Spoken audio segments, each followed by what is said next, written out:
si ustedes puedan verlas más adelante. Si alguien no asiste hoy, le cuentan que pues está grabando y voy a abrir una carpeta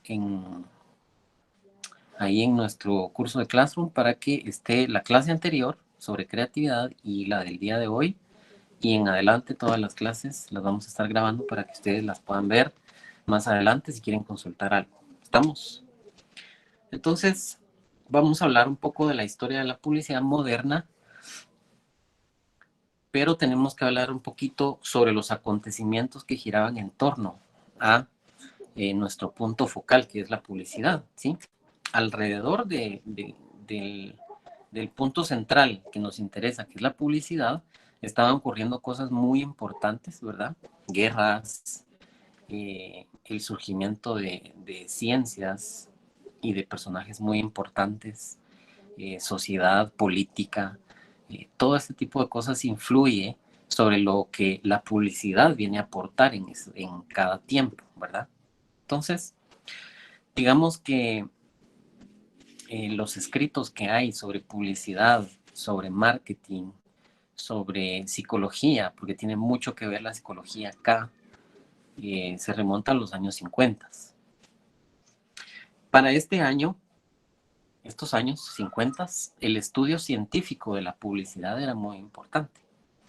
De hecho, hay un escritor que hizo un libro, que es Claude Hopkins, que se llama La publicidad científica. ¿Sí? Yo recuerdo que cuando entré a la universidad me dieron este libro para que lo leyéramos en un curso, y pues habla mucho de la historia, mucho de esta historia que vamos a ver hoy, habla de los personajes que eran famosos en esta época, ¿verdad? Entonces, para esta época el estudio de la publicidad era científico, eso es lo que quiero que vean, que muchos veían a la publicidad como algo que había que estudiar como una ciencia, porque eh, el hecho de que anunciaran un producto en la televisión, en el periódico, en la radio, según fuera el año en el que estuviéramos, producía cambios de comportamiento, producía cambios de conducta y de cierta forma influía en la motivación de las personas. Por eso es de que el campo de la publicidad estaba muy ligado a la psicología. De esa cuenta, en esa época, Sigmund Freud, que supongo que ustedes han escuchado de él en el curso de filosofía o en el de psicología, no sé si ya llevaron ustedes estos cursos, pero supongo que han visto a Sigmund Freud, que fue, pues es un estandarte en la psicología, porque eh, para esta época él desarrolla sus tesis sobre la conducta y sobre el comportamiento humano, ¿sí? Entonces, la psicología clínica y el psicoanálisis estaban de moda, ¿sí? Y estos dos personajes que están acá, Ernest Dichter y Edward Bernays, estudian a Sigmund Freud y a Carl Gustav Jung más adelante, que es un seguidor de Sigmund Freud, dos psicoanalistas, dos personas importantes que dejan tesis acerca del comportamiento y sobre los arquetipos de personalidad. Entonces vienen Ernest Dichter y Edward Bernays a estudiar a estos personajes de la psicología para poder analizar las motivaciones de los consumidores, porque ellos eran mercadólogos y publicistas. Ellos se concentraban en conocer por qué en esta época las personas estaban consumiendo productos o estaban comprando productos, pero no les interesaba para esta época una marca, ¿sí? De hecho, los años 50 no es una época marcada por las grandes marcas, sino que fue una época donde se producían productos para satisfacer necesidades, así, simple. Si hacían una camisa, pues hacían una camisa porque el hombre necesitaba vestirse. Si hacían zapatos, eran zapatos comunes, sin marca, porque lo que necesitaban las personas era calzar, ¿sí? Entonces, todos los productos no tenían una marca en especial, eran productos genéricos, eran productos que eran hechos para satisfacer necesidades y no se distinguían por una cualidad en específico, ni siquiera una marca. Pasamos ahora a 1960. Aquí ya empieza a producirse todo tipo de productos. Es decir, que acá se empieza a incrementar la producción de productos, además de que la población en general en Estados Unidos y en el mundo entero se está incrementando. Entonces, hay una masificación como industrial de los productos y entonces las personas se vuelven muy consumidoras, ¿sí?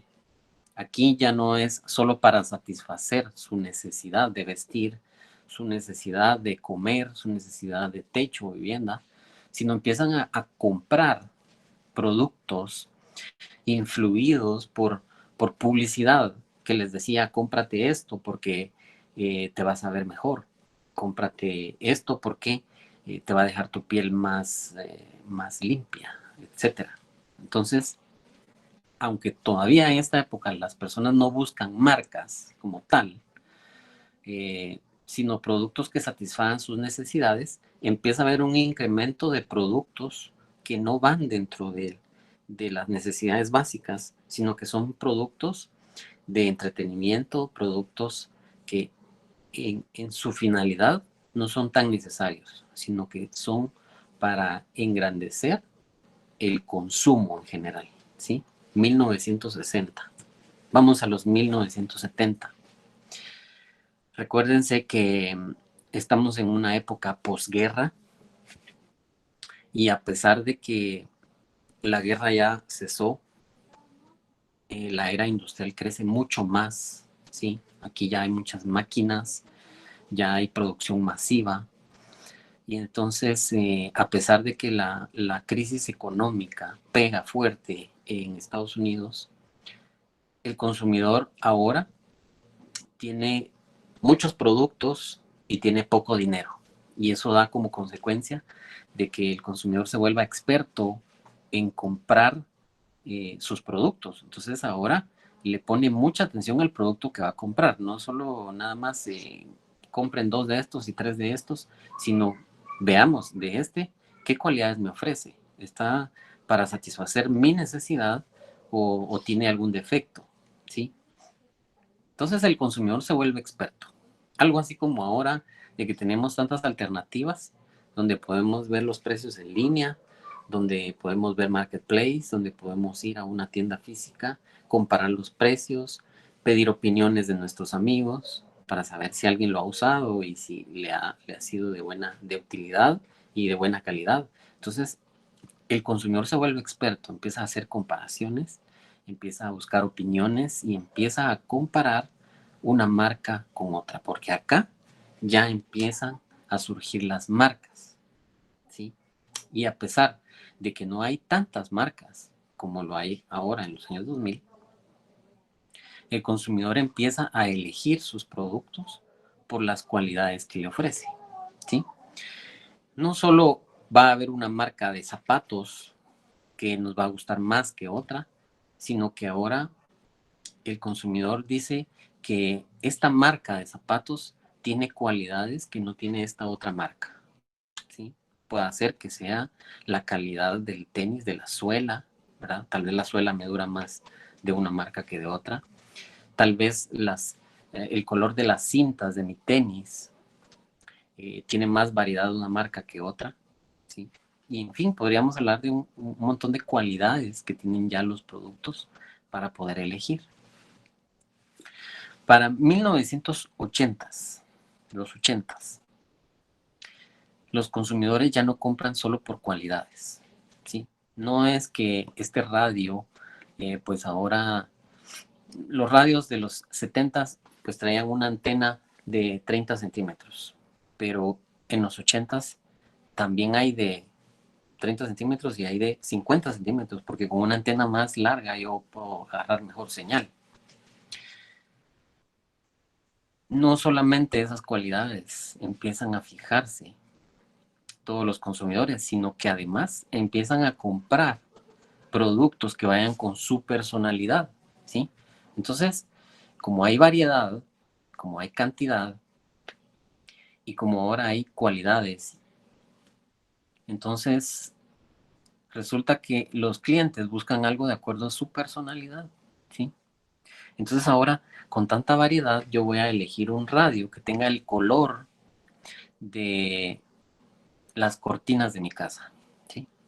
O voy a ir a comprar un televisor que tenga el color de madera que a mí más me gusta, el que combina con mis muebles. Ese tipo de personalidad y ese tipo de perfil es el que empieza a visualizarse en las motivaciones y en el comportamiento de compra de los consumidores en los años 80. Y entonces la publicidad también da un giro, porque para todas estas épocas, 1950, 60 y 70, la publicidad se anunciaba para explicar para qué servía determinado producto, ¿sí? Por ejemplo, teníamos una pastilla que servía para aliviar el dolor estomacal y el anuncio en la publicidad era bien sencillo y explicaban que la pastilla había que colocarla dentro de un vaso con agua, que había que esperar 5 o 7 segundos y que luego había que tomársela para poder aliviarse. Entonces, el anuncio era informativo. Para esa época, toda la publicidad era explicativa, era demostrativa y de alguna manera, pues no habían explotado creatividad para esa época. Todo era muy lineal. Nosotros en publicidad le decimos esa publicidad lineal, porque solo informa, no hay una idea creativa. Pero resulta de que con este giro, que los productos empiezan a ofrecer personalidad en sí, cada producto, entonces los clientes compran de acuerdo a su personalidad, ¿verdad? Entonces, las marcas empiezan a anunciar personalidad dentro de sus anuncios, ¿sí? Y esto produce eh, estructuras de mercadeo, ¿verdad? Segmentos de mercadeo. ¿Qué es lo que resulta de toda esta industria de marketing y publicidad? Que se empiecen a ver tanto productos masificados, sino que era el tipo y la época en que teníamos una línea de productos con una sola marca. Por ejemplo, eh, hoy en día todavía lo vemos, pero esto surgió en esa época. ¿Han visto ustedes cómo el shampoo que usamos para el cabello puede tener variedades? Por ejemplo, tenemos un shampoo que es para el cabello, eh, para los rizos, ¿sí? Hay un shampoo para rizos. Tenemos también otro shampoo que es para las chicas que se tiñen, ¿verdad? Que tienen un color específico. Tenemos otro shampoo que es para la caspa. Tenemos otro shampoo que es para que te crezca.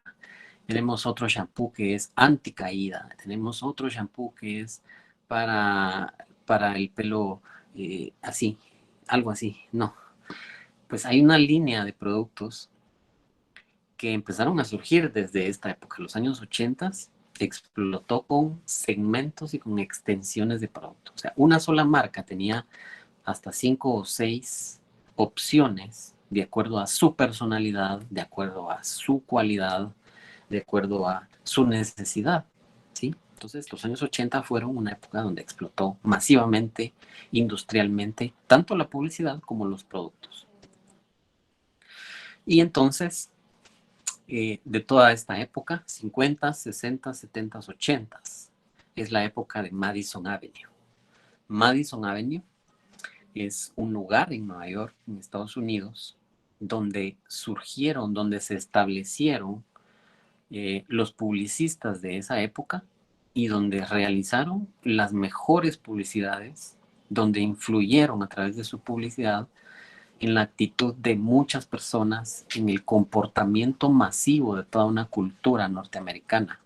Estos señores que ustedes ven sentados aquí, que en realidad es un montaje porque nunca se sentaron juntos en un escritorio, de hecho eran rivales todos estos personajes de los que vamos a hablar hoy porque todos tenían empresas para las que trabajaban y posiblemente en algún momento se pelearon por un cliente, ¿verdad? Porque manejaban las cuentas o los clientes muy grandes en Estados Unidos, ¿sí? Ya por ahí les puse las fotos de dos de ellos, ¿verdad? Espero se recuerden, David Ogilvy y Leo Burnett, izquierda y derecha. Y al centro está otro señor que lo vamos a ver hoy, que se llama Bill Bernbach, el revolucionario de la creatividad, ¿sí? Entonces, hoy vamos a conocer a estos pioneros de la publicidad, estos personajes que hicieron leyendas y que dejaron su nombre plantado en la puerta de una agencia de publicidad que hasta el día de hoy está vigente. Entonces vean acá, este es el primero. No estaba en el escritorio anterior, pero vamos a empezar hablando de este personaje que por la época es uno de los primeros que, que deja huella y que a él le debemos mucho de la estructura de una agencia de publicidad de esta época. Este señor, James Walter Thompson, era un marino, ¿sí? Él fue a la guerra, fue marino, fue bien pagado al regresar de ahí. Era una persona que tenía dinero antes y tuvo mucho dinero después de estar en la marina y después de estar en publicidad.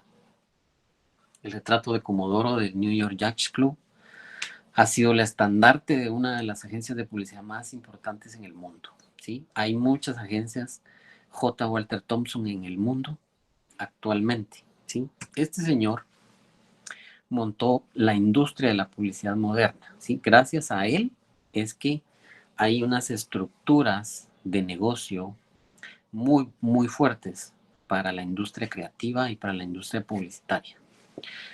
Tras pasar un tiempo en la Marina, decidió cambiar de oficio.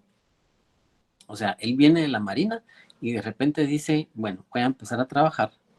Él entró a trabajar en Carlton y Smith, que es la empresa que lo contrata como contable, como un contador, ¿sí? Notablemente era muy bueno para los números.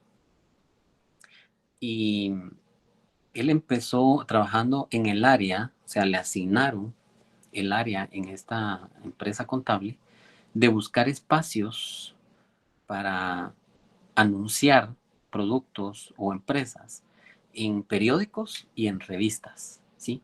Pero ojo, porque para esta época, estamos hablando de los 1940s y 50s, para esta época no era bien visto colocar publicidad dentro de las revistas y dentro de los periódicos, ¿sí? Era un pecado poner un anuncio publicitario o un anuncio de un almacén, porque nadie compraba una revista o un periódico para leer publicidad, era informativo y era algo muy formal. Pues, recuérdense que para esa época costaba demasiado imprimir un periódico, tardaban posiblemente de 1 mes a 2 meses para preparar y para imprimir un periódico y luego enviarlo a los lugares.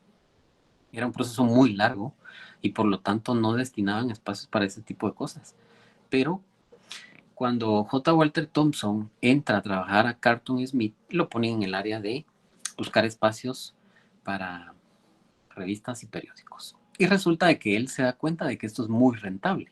Es decir, que buscar un espacio en una revista para un anuncio publicitario le dejaba mucho dinero a la compañía.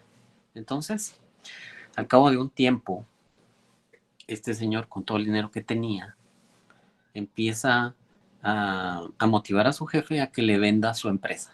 Entonces, él compra Carlton y Smith con su propio dinero y la rebautiza con su nombre, J. Walter Thompson. Él quita Carlton Smith y él dice, ahora esta es mi agencia y se va a llamar J. Walter Thompson.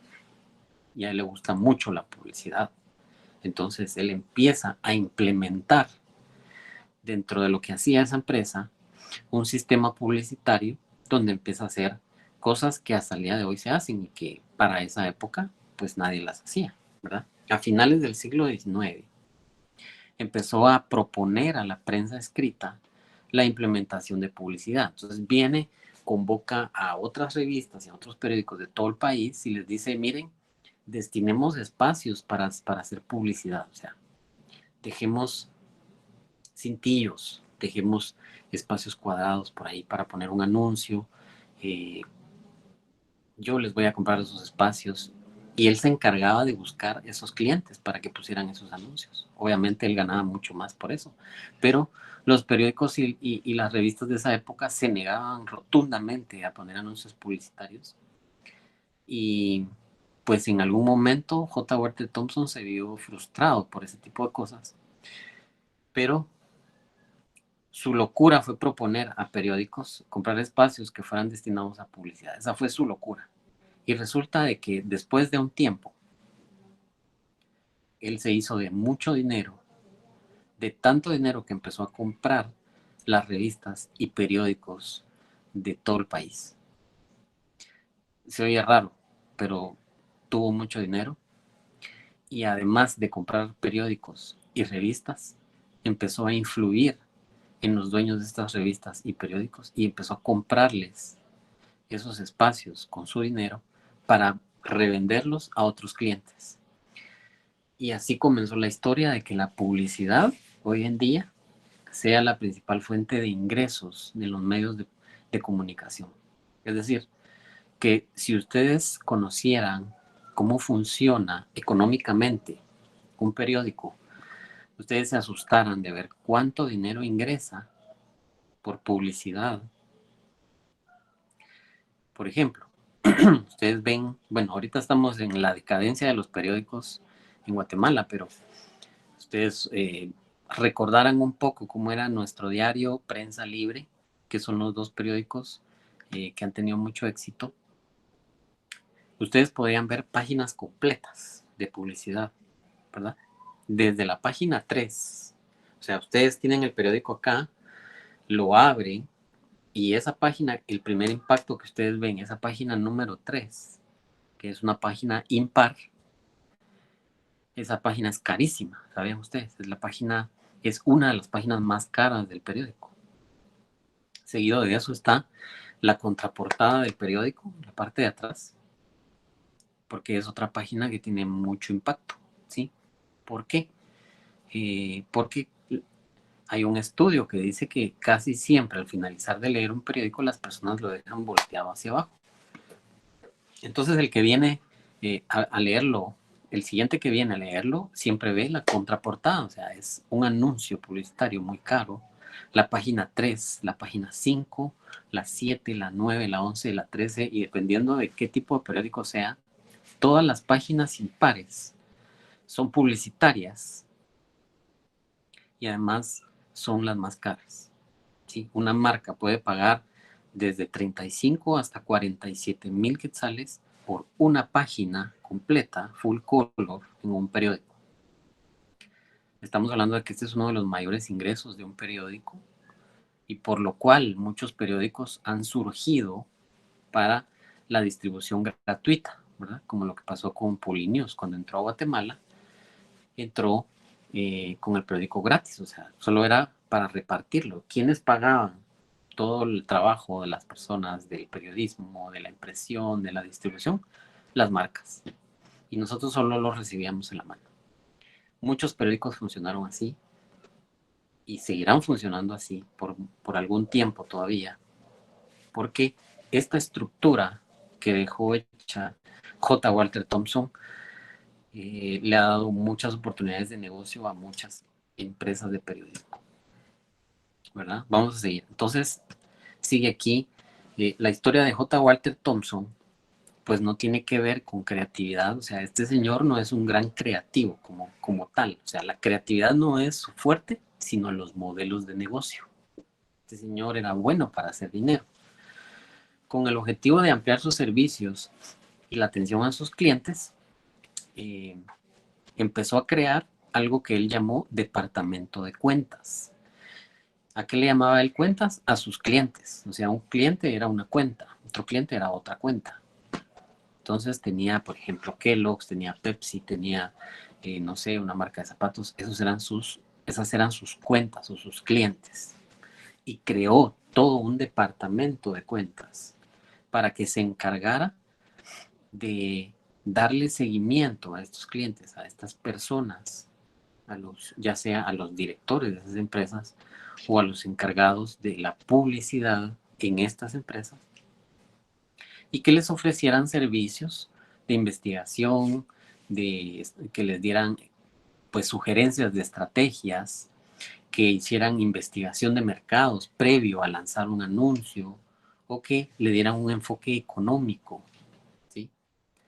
Conocer el contexto, por ejemplo, no sé, tenía que ver mucho el precio del dólar en la época, el Producto Interno Bruto, las exportaciones, las importaciones, todo ese enfoque económico era una asesoría que brindaban los ejecutivos de cuentas a los clientes. Entonces, este departamento de cuentas se creó en esa época y hasta el día de hoy funciona. Por otro lado, estableció que para que un departamento de creatividad, que es la esencia de la agencia, ¿verdad? Ahí es donde están las máquinas pensantes, estableció que se contratara a escritores y a artistas para que hicieran el trabajo creativo, ¿sí? O sea, para esta época no existía ni la carrera de publicidad en la universidad, no existía la carrera ni de periodismo, bueno, de periodismo sí existía, pero no existía una guía profesional para que las personas se dedicaran a hacer publicidad.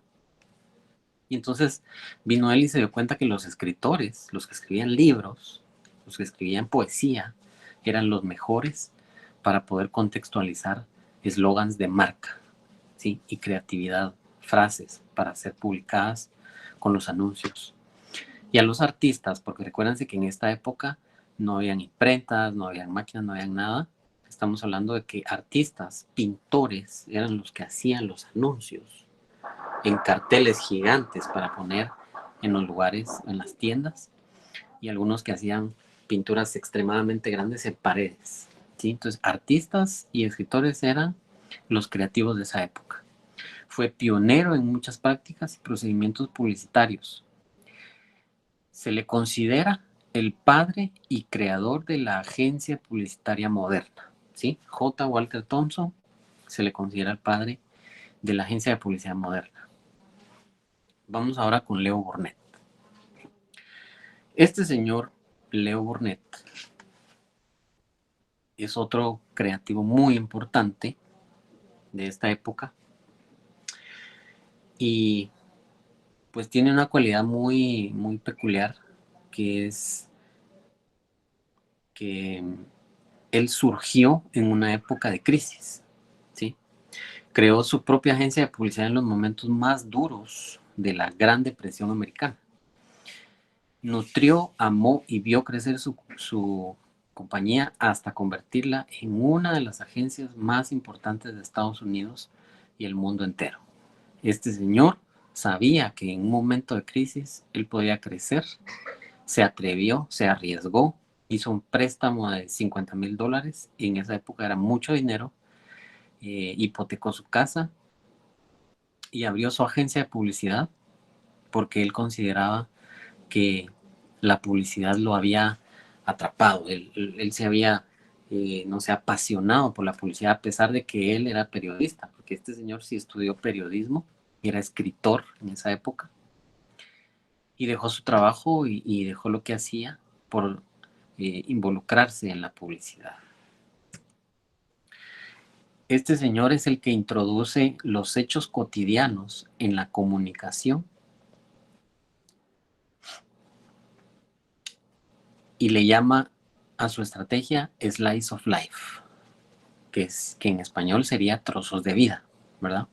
¿Qué es lo que hace Leo Burnett? Que en toda esa época anteriormente la publicidad se hacía así como les venía contando, era muy simple, era explicarle al cliente de qué se trataba. Si era una pasta de dientes, bueno, pues la pasta de dientes, ustedes vienen y se tienen que enjuagar, se tienen que cepillar, háganlo por acá por los lados, háganlo por aquí, en círculos, etcétera. De una forma alegre, amena y divertida, sí, pero era muy descriptiva la publicidad. Y entonces viene Leo Burnett y dice, hagamos slice of life, hagamos trozos de vida. Y entonces involucremos el producto en un contexto donde los clientes utilizan el producto. O sea, hagamos trozos de vida capturemos momentos cotidianos de las personas y volvámoslos publicidad, ¿sí? De esa cuenta, una nueva perspectiva en la publicidad viene a ser que los productos tengan esos momentos cotidianos, cosas que nos suceden a diario, y ahí va el producto, ¿sí? Ahí se presenta el producto. Entonces, él es el inspirador de una tendencia, porque fue toda una tendencia en esa época. El famoso creativo norteamericano se convirtió en una leyenda de la publicidad gracias a su excepcional talento para crear imágenes de marca. ¿Cuál era la estrategia de Leo Burnett? Crear imágenes de marca. Es decir, acompañar una imagen tan memorable, una imagen, una visualización, una fotografía, un dibujo, de cualquier forma, pero que fuera una imagen que quedara tan, pero tan grabada en tu mente que no pudieras sacarla, ¿sí? Que siempre la recordaras. De esa cuenta es que muchas de sus campañas publicitarias quedaron literalmente grabadas en la mente de muchos consumidores. Para que ustedes se hagan una idea, en alguna oportunidad, y cuando, de hecho fue cuando despegó él como publicitario y cuando empezaron a tener grandes empresas para que les hiciera su publicidad, él hizo este anuncio que ustedes ven aquí de carne, ¿sí? Que era una carne roja cruda sobre un fondo rojo, ¿sí? Para esta época este anuncio era casi como un insulto, ¿sí? Para muchos esto fue algo que impactó porque nunca se había presentado ante una publicidad y sobre todo en vallas publicitarias que para esa época eran muy famosas. Nunca habían presentado algo así, tan viril, tan estamos hablando de una época muy, muy anterior a la nuestra, ¿verdad? Entonces quiero que se transporten a esa época. Este pedazo de carne crudo sobre ese fondo rojo tan intenso fue lo que marcó toda una época de publicidad totalmente distinta, ¿sí? Para muchos que en esa época no se animaban a hacer algo así, sobre todo porque esta fotografía, y para la época las fotografías costaban mucho hacerlas, ¿sí? Estamos en una época de fotografía análoga, donde hacer una foto de ese tipo era un poquito caro y además difícil de crear en un formato muy grande. A la par ustedes ven al gigante verde, es un ícono en Estados Unidos, el gigante verde, porque fue creado en esta época, desde esta época, por Leo Burnett. Y algo que no sabían, el tigre Tony y varios de los personajes de Kellogg's fueron creados por Leo Burnett. Este tigre Tony, ¿cómo se llama? El tucán Sam, también fueron creados por él, ¿verdad? Fue toda una época de publicidad donde creó personajes, por eso les decía, crear imágenes de marca era su estrategia. Y él se buscaba la forma de crearle un personaje a los productos para que quedaran grabados en la mente de los personajes. Y aquí viene otro de los grandes, ¿verdad? El vaquero de Marlboro. Un personaje que quedó grabado en la mente de muchos estadounidenses, y yo creo que casi toda América. Fue una época muy, pero muy difícil en el sentido publicitario porque habían otros publicitarios, los otros publicitarios que vamos a ver estaban manejando marcas de competencia. Sin embargo, Leo Burnett lo hace muy bien con el vaquero de Marlboro, y posteriormente él en algún momento se lamentó un poco haber influido tanto sobre toda una sociedad en cuanto al el uso del cigarrillo, porque él sabía que había detrás de todo eso había una enfermedad que acababa con las personas, ¿verdad? De hecho, este mismo señor que ustedes ven en la foto murió de cáncer eh, por fumar cigarrillo. Entonces, Leo Burnett tiene otra cualidad que, aparte de que creó, yo creo que esto lo sensibilizó mucho, el haber creado esta campaña tan, pero tan poderosa en toda América, lo sensibilizó de tal manera que él se dedicó por mucho tiempo a hacer campañas sociales. Hizo muchas campañas para la paz, porque habían guerras en otros lugares, hizo campañas sociales para la desnutrición, hizo campañas por la violencia, hizo campañas, o sea, su agencia de publicidad, Leo Burnett, se destacó mm, más adelante por hacer campañas sociales, porque él como persona era una persona muy, pero muy sensible a este tipo de cosas. Si tuviéramos que resumir eh, lo que Leo Burnett hizo, les daría 3 frases. Esta sería la primera. La publicidad es la capacidad de sentir, interpretar y poner el corazón de una marca en letra, papel y tinta. Esa sería una de sus frases favoritas. Leo Burnett sabía escribir, fue uno de los mejores escritores de publicidad. Como les explicaba al inicio, hacer publicidad tiene mucho que ver con saber sintetizar eh, lo que una marca quiere decirle a su público, ¿verdad? Y no es fácil a veces sintetizarlo, no es fácil ni siquiera explicarlo, pero este señor Leo Burnett lo hacía muy bien y pues él decía hay que poner el corazón en letra, papel y tinta y eso le dio mucho éxito. Su segunda frase sería, independientemente del aspecto moral, la falta de honradez en la publicidad ha demostrado ser muy poco rentable. Él consideraba que la publicidad tenía que ser honesta, tenía que llegar al corazón de las personas y que además cuando la publicidad era honesta, pues era mucho más rentable porque las personas creían en el producto y al ser sinceros con lo que el producto puede ofrecer, pues iban a volver a comprar y se iban a convertir en compradores fieles, ¿verdad? Eso lo descubrió él con el tiempo. Número 3. Era número 3, pero se fue un 4 ahí. Queremos que los consumidores digan, este producto es genial, en lugar de, este anuncio es genial. De esta época, imagínense, estamos hablando de una época muy, pero muy remota. Él ya había descubierto de que había publicidad que se hacía en esa época hecha por otros personajes, que posiblemente no hablemos de ellos porque no dejaron tanta huella. Había unos personajes publicitarios que empezaron a hacer anuncios con personajes famosos. De esa época surge también.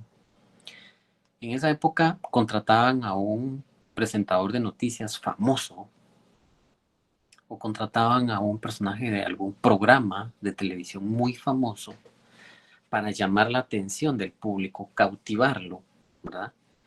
Y de esta manera trasladar el mensaje publicitario de una marca en producto. Pero resulta que Leo Burnett decía, queremos que los consumidores digan que este producto es genial, no que este anuncio es genial. Muchas veces el anuncio era muy creativo, pues tenía un poco de humor y nos hacía reír, o tenía un presentador o un personaje muy famoso que nos recomendaba el producto. Pero después cuando ustedes le preguntaban a los consumidores, mire, ¿se recuerda de ese anuncio? Ah, sí me recuerdo, me hizo reír. O, lo dijo tal persona porque era muy famosa. ¿Y se recuerda de qué producto es? Ah, no, pues fíjese que sí, ese sí se me olvidó. Pero es muy bueno el anuncio.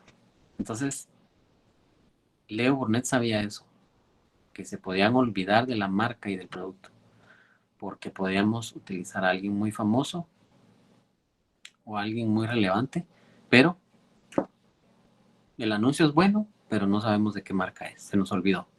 Entonces, Leo Burnett dejó muchas eh, lecciones que aprender para la publicidad de la época. Creo que vamos a seguir. Este va a ser el último, Bill Bernbach, por el tiempo. Bill Bernbach nace en Nueva York en 1911. Su trabajo en publicidad comienza al volver del servicio militar. Este cuate también fue a la guerra. Este no era millonario. Eh, Al regresar de la Segunda Guerra Mundial pasa a ser director creativo en Grey. Este señor tenía una devoción, sí, por la publicidad. Este señor sí estudia en la universidad, pero como fue enviado a la guerra, deja los estudios y al regresar se quiere dedicar a la publicidad porque ya había tenido unos pequeños ensayos en concursos donde redactaban algunos eslogans para algunas marcas. Él gana un par de ellos y se da cuenta de que es bueno para la escritura, ¿sí? Entonces, en 1949 se une con dos de sus mejores amigos, Ned Doyle y Max Dane, y forman la agencia de publicidad que hasta el día de hoy se llama DDB Worldwide, ¿sí? DDB, que significa Doyle, Dane and Berbach. Su forma de trabajar está basada en la publicidad emocional. Y con este personaje damos todo un giro completo y un giro distinto a la publicidad de la época. Porque resulta de que antes de Bill Berbach, perdón, la publicidad se hacía de una forma muy racional. ¿Cómo era de una forma muy racional? Pues presentar los productos solo para explicar cómo se utilizan, solo para decir que nos va a mejorar, solo para decir que está hecho de determinados materiales o materia prima importada, que es la mejor calidad y del más bajo precio. Esas son razones, eso es lo racional. Pero la publicidad a partir de Bill Berbach se empieza a hacer de una forma emocional. Quiere decir de que ahora ya no le damos razones a un consumidor para que compre, sino que le damos una emoción incluida dentro del producto para que esto sea algo más fuerte y que quede grabado en su mente y en su corazón, ¿sí? Eso quiere decir que antes de Bill Berbach y todas las estrategias que hayan utilizado los pioneros de la publicidad habían sido buenas y habían dejado marcada toda una generación, pero Bill Berbach viene a revolucionar aún más, ¿sí? Él decía esta frase muy frecuentemente, que la lógica y el exceso de análisis podían inmovilizar y esterilizar una idea, ¿sí? Es como en el amor. Tan pronto usted lo analiza, desaparece. Él decía esto muy frecuente. ¿Por qué? Resulta de que cuando le dábamos razones a nuestros consumidores para que compraran, una razón podía superar a otra, ¿sí? Este producto tiene la mejor materia prima, sí, pero este otro tiene el mejor precio. Entonces yo puedo cambiar una razón por otra, pero las emociones es más difícil de suplantarlas. Cuando nosotros hacemos una publicidad y creamos una emoción alrededor de este producto, es muy difícil que alguien con otra razón simple pueda despegarse de esa marca. Es decir, que con las emociones podemos crear a consumidores más fieles. Para Berbach, el producto es siempre el protagonista. Y en las campañas publicitarias tenían que mostrar su lado humano, su naturaleza humana, ¿sí? Tenían que mostrar su arte persuasivo, ¿sí? Para conmover. Su eslogan en DDB, porque para esa época uno de los mejores publicistas era David Ogilvy, que lo vamos a ver después. David Ogilvy tenía la fama de ser la mejor agencia de publicidad del mundo en esa época. Pero viene Bill Berbach y revoluciona la creatividad, la forma de hacer creatividad. Entonces, su eslogan en su agencia era "We are number two, we try harder". Es decir, que somos el número 2, pero estamos trabajando en ello. Y en esta agencia de publicidad se incubaron los mejores publicistas de los años 90 y de los años 2000. Esos señores y estas señoras, porque aquí empiezan a aparecer las mujeres dentro de la agencia de publicidad. Aquí les puse unos nombres: George Lewis, Julian Kooning, Ron Rosenfeld, John Noble y Mary Wells. Mary Wells, para que ustedes se hagan una idea, es la primera y la mejor ejecutiva de cuentas de la historia de la publicidad y fue la publicista que creó la campaña I Love Nueva York. Yo amo a Nueva York. Fue la primera campaña publicitaria que se hizo de una ciudad entera, ¿sí? Entonces ahí está Mary Wells, la vamos a ver más adelante, pero les dejo por ahí eso. En la publicidad decía Bill Bernbach, no ser diferente es prácticamente suicida. Él les enseñó a George Lewis, a Mary Wells y a todos estos señores que tenían que ser realmente innovadores y realmente diferentes, porque la publicidad era como en la jungla, ¿verdad? Habían animales por donde quiera. Esos animales eran las grandes compañías que podían comerse, ¿verdad? A las masas, porque estaban buscando una cultura total de consumo. Y este anuncio que les estoy presentando aquí es uno de los anuncios más representativos de la historia de la publicidad moderna. Y ustedes dirán, ¿ese es el anuncio más representativo? Pues déjenme decirles que sí. Y quizás no me va a dar tiempo de explicarles completamente por qué, pero les voy a dar un par de cosas. En esta época, la publicidad se hacía totalmente diferente a lo que ustedes están viendo en la pantalla. Este anuncio donde ustedes pueden ver un Volkswagen al fondo, porque está muy pequeño para todo el espacio que tenemos en él. Este es un anuncio de prensa. Para esa época, el anuncio de prensa de página completa era lo más impactante que había, ¿sí? Tiene un pequeño texto que dice Think Small, ¿verdad? Y luego se acompaña de 3 columnas donde habla un poco acerca de dónde comprarlo, dónde adquirirlo, con quién abocarse, etc. Bueno, algunas cualidades del auto.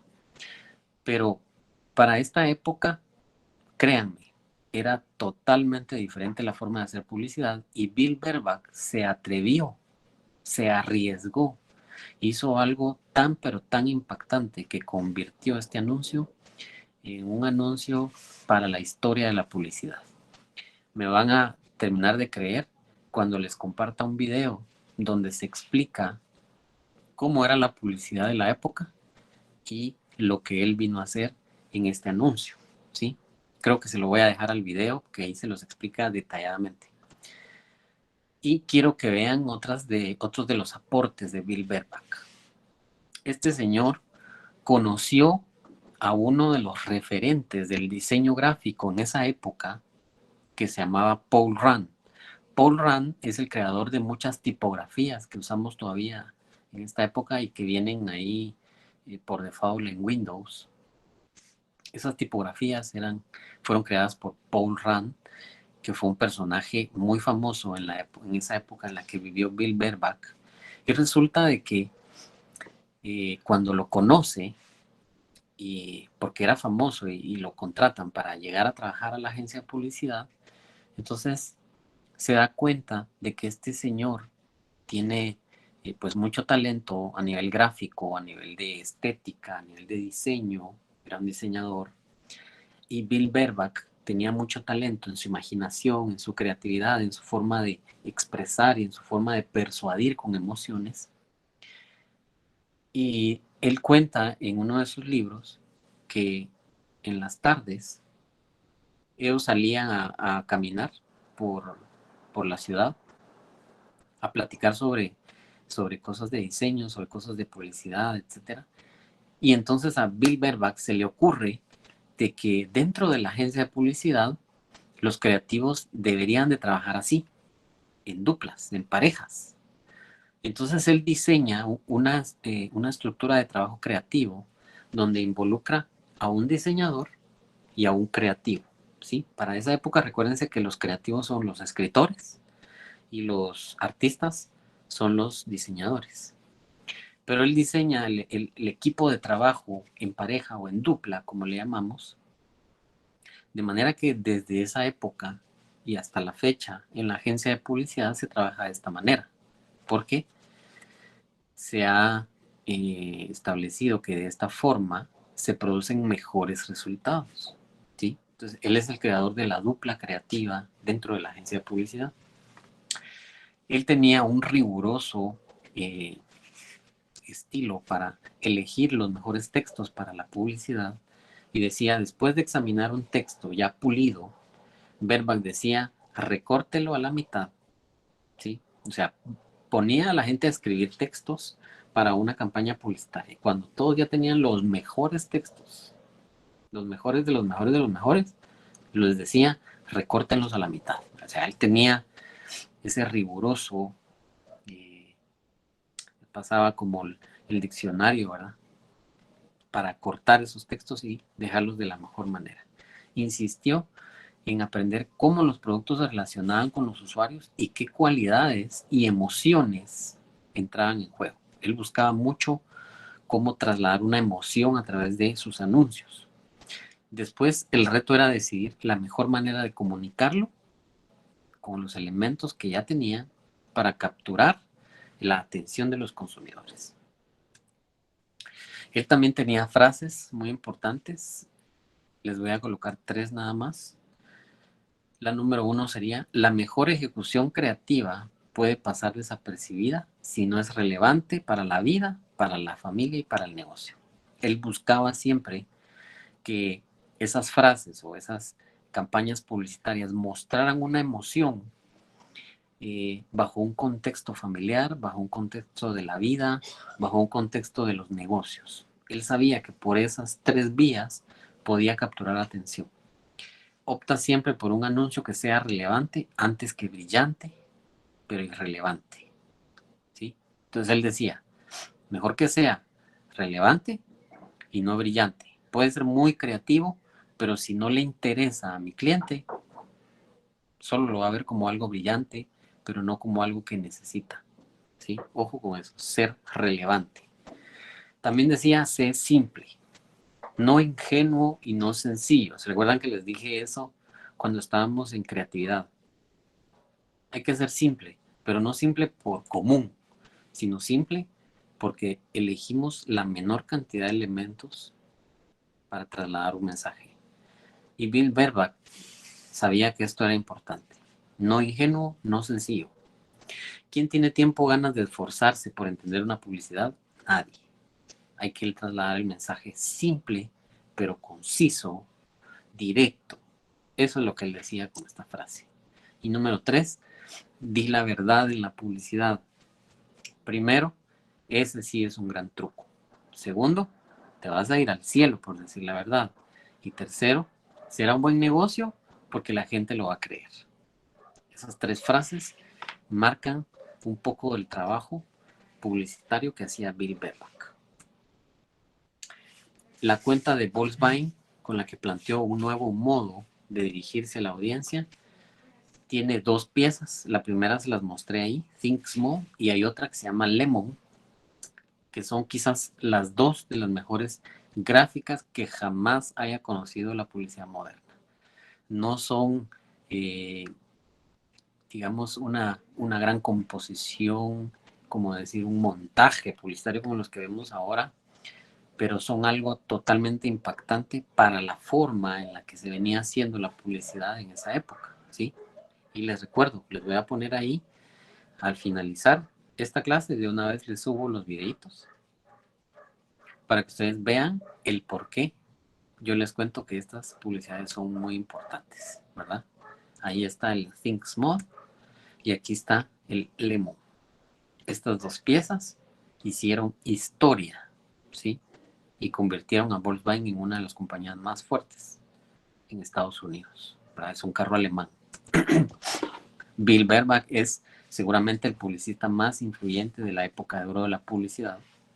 Construyó la cultura americana que conocemos hoy en día y se le llama el revolucionario de la creatividad por la forma en que empezó a desarrollar su creatividad de una manera totalmente distinta a la que otros lo hacían, ¿verdad? En los años 90, Apple, la marca de Jobs, lanzó una campaña donde mostraban a los 7 personajes más influyentes en el mundo, y dentro de esos personajes está Albert Einstein, está Thomas Alva Edison, está, bueno, ahí están varios personajes, pero uno de los personajes es Bill Bernbach. Ustedes lo ven ahí en una campaña publicitaria. Bill Bernbach fue colocado como un personaje influyente en la cultura americana.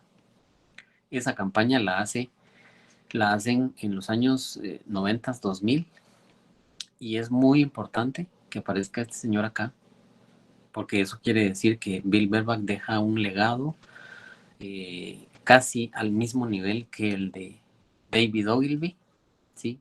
Y que lo vamos a ver el día de mañana, porque hoy ya no nos da tiempo. Convirtió la publicidad en un arte basado en la convicción de que el consumidor merece todo el respeto. Bill Bernbach provoca reacciones a través de su publicidad emocional, ¿verdad? Su publicidad inteligente, imaginativa. Y mañana vamos a ver a Russell Reeves y a David Ogilvy para culminar con esta clase de los pioneros de la publicidad. Quiero, antes de terminar, preguntar si hay alguna duda, si tienen alguna consulta, pueden abrir su micrófono.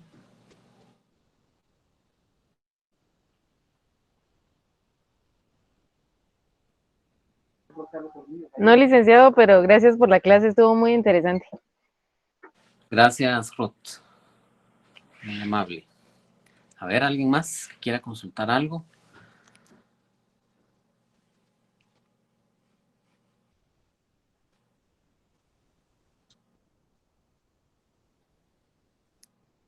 ¿Nadie? ¿Todos están bien? Que no sé si se durmieron o si les gustó, como tú dijiste, Ruth, pero qué bueno. Creo que esto va a ser todo por hoy. Mañana hay todavía más personajes. Eh, ya en este momento les voy a poner por ahí los videitos que hablan sobre Bill Bernbach y el por qué su publicidad de Volkswagen fue una publicidad totalmente impactante para la época. Y hay ejemplos de cómo se hacía en esa época la publicidad, ya van a verlo. Eh, Espero le puedan dedicar unos 5 o 7 minutos más a esto y con eso vamos a concluir. Y les deseo una muy buena noche. Nos vemos mañana.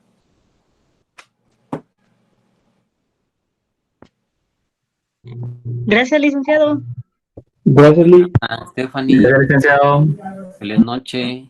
Feliz noche a todos. Feliz noche, Lick. Descanse. Feliz noche.